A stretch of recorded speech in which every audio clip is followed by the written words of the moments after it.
My name is Elora. I grew up in a home I thought was perfect, with two loving parents who protected and cared for me. My father, Damien, was a hard worker.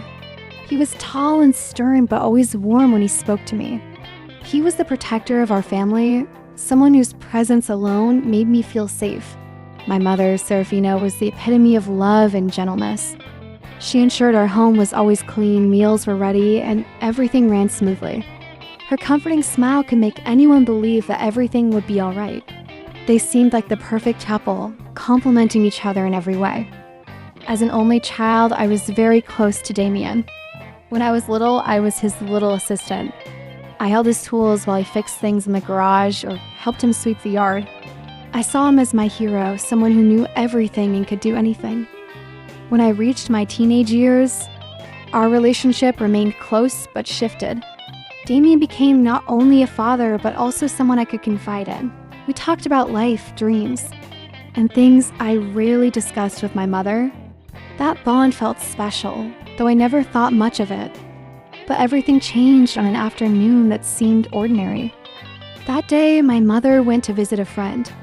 It was just Damien and me at home, which wasn't unusual since we often spent time together, yet something about that afternoon felt different. The way Damien looked at me made me uncomfortable, as if he saw something in me that hadn't been there before. At first, I brushed it off. Maybe I was imagining things. But over time, I noticed small behaviors that unsettled me. Hugs that lingered a bit too long, the way he gently brushed my hair aside when we talked, or how he always seemed to find excuses to be near me. Nothing overtly wrong, but there was a tension I couldn't ignore. Serafina began to notice the changes too.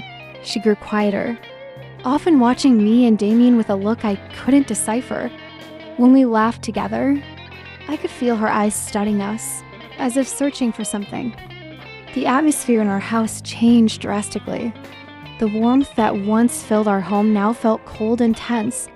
I began to feel trapped, caught in the middle of something I didn't fully understand. Everything came to a head one night. After dinner, my mother approached me while Damien was outside. In a calm but firm voice, she asked, "Elora, is there something you need to tell me about your father?" I froze. The question hit me like a slap. Nothing had truly happened, but I couldn't. To ignore the feeling that our relationship was veering off course. "No, Mom, there's nothing," I replied, trying to reassure her, though my voice wavered. But Serafina wasn't entirely convinced. Her demeanor grew colder, and the distance between the three of us widened. Damien, on the other hand, began avoiding long conversations with Serafina. There was clearly something wrong between them, but I didn't know how to fix it. One night, I overheard them arguing. Their voices were muffled, but loud enough for me to catch the words. "I know what I've seen, Damien," my mother said, her voice filled with pain. "I know there's something between you and Elora." "That's not true," Damien retorted, his voice defensive. "She's our daughter. There's nothing between us.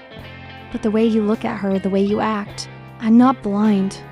Serafina replied, her voice breaking. I sat frozen behind my bedroom door, feeling as if the walls of our home were collapsing around me. I wanted to go out and stop them, but didn't know how.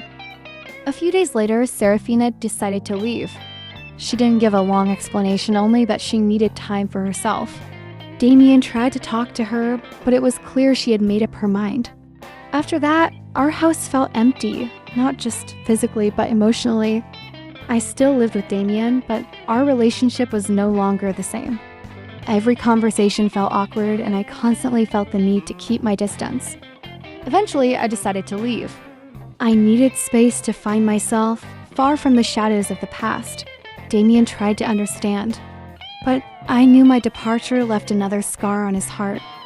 Serafina, meanwhile, started a new life. We stayed in touch, but there was an emotional distance between us that never truly disappeared. Now, years later, I still think about those moments. There was no grand betrayal, no overt wrongdoing, but our relationships fell apart due to small cracks that were left unchecked. And perhaps that is the greatest tragedy of all. A love that was once so strong destroyed not by betrayal, but by silence, suspicion, and a lack of boundaries that should have been there.